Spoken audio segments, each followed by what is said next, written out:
যাচ্ছি দাদি এখন। দাদি আজও আমায় অপমান করলো।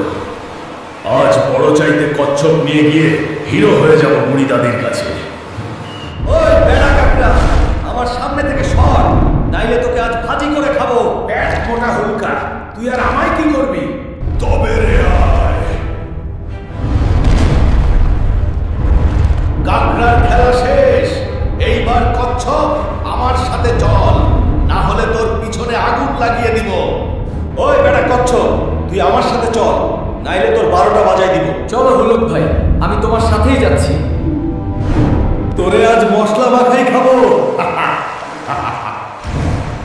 না হুলক ভাই, এমনটা কইরো না। এই পেট মোটা ভাম কামাল করে দিয়েছে। দাদির জন্য ধরেছি। এই দেখো বুড়ি, তোমার জন্য আনলাম। বারে পেট মোটা হুলক, তুই তো কামাল করে দিয়েছিস। মোটা ভটকা দাদির জন্য আনলি, আমার জন্য আনলি কই? যা, আমার জন্য সাপ ধরে আন। যাচ্ছি দাদা। দাদা আমাকে সাপ ধরতে বললো।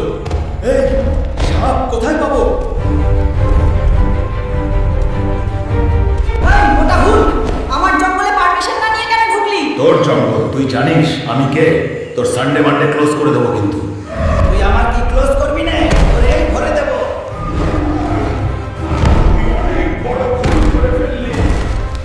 শালা শুক্রবাদের আমার সামনে ভাব নিতে আসছে, ভরে দিলাম একদম।